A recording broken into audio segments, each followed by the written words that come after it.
मरकजी वजीर कोयला व खानखनी जी किशन रेड्डी ने सिंगारेड्डी भरोसा यात्रा के दौरान कुत्तागुड़म में कारकुनों और दानिश्वरों से खिताब करते हुए कहा कि मरकजी हुकूमत ने वजीर आज़म नरेंद्र मोदी की क़ियादत में तारीख़ी फ़ैसला करते हुए ताड़ी चरला 2 कोयला ब्लॉक बगैर नीलामी के बराह रास्त सिंगारेड्डी कंपनी को अलर्ट किया है।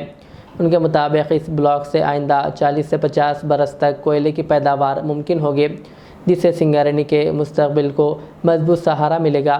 उन्होंने साबिक़ा BRS और मौजूदा कांग्रेस हुकूमत पर सिंगारेड्डी की वाजिबुल अदायगी में गफलत बरतने का इल्ज़ाम आयद करते हुए कहा कि दोनों हुकूमतों पर मिलाकर तकरीबन 54,000 करोड़ रुपए के बकाया जात है। जी किशन रेड्डी ने मुतालबा किया कि रियासती हुकूमत फौरी तौर पर सिंगारेड्डी के वाजिबुल अदा करें और कहा कि मरकज़ी हुकूमत सिंगारेड्डी की तरक्की, कारकुनों की फलाह और तेलंगाना की पेशरफ्त के लिए हर मुमकिन ताउन जारी रखेगी।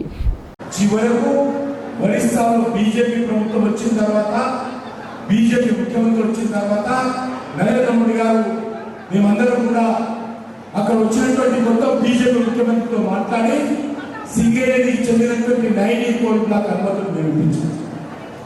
ఇప్పుడు అక్కడ ఎండిఓ కోసం టెండర్ వేస్తే ఆ టెండర్ కథేందో మీరు అందరూ చూశారు, రద్దయిపోయింది। కాంగ్రెస్ పార్టీలోని మంత్రులు ఒకరి మీద ఒకరు ఆరోపణ చేస్తారు, టీవీలలో పత్రికల్లో రాయించి ఆ 90 కోట్ల బ్లాక్స్ యాక్షన్ ఎండిఓ అయింది। ఈరోజు కాంట్రాక్ట్ చేసుకునే పద్ధతి ఈరోజు సంతోషంగా పనిచేస్తున్నారు।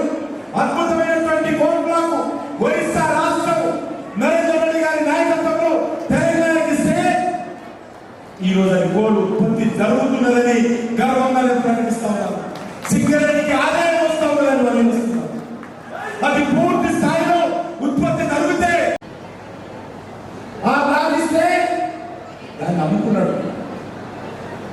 వేల కోట్ల రూపాయలకు అమ్ముకున్నాడు కేసీఆర్ సింగరేణి।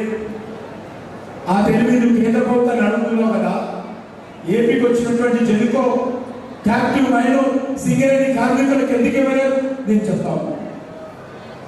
ఈరోజు అడుగుతా ఉన్నాను, 2 బ్లాకులు వేలకు వస్తే సింగరేణి పాల్గొనకుండా అడ్డుకున్నాడు ఆ రోజు కేసీఆర్।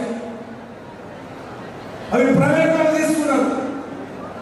మళ్ళీ ఇటీవల మీకందరికీ మన చెప్తాం, నరేంద్ర మోడీ గారు ఈ తాడి చేత ఇవ్వకముందే సింగరేణి 2 పనులు చేస్తుంది, ఒకటి విద్యుత్ ఉత్పత్తి చేస్తుంది, 2 బొగ్గు ఉత్పత్తి చేస్తుంది।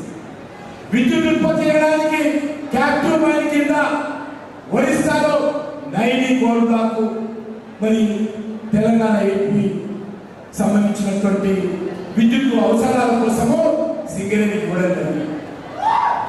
సింగరేణికి రైలు ఒరిస్సా వచ్చాం, అక్కడ ఉన్నటువంటి నవీన్ పట్నాయక్ ప్రభుత్వము సహకారం అందించింది।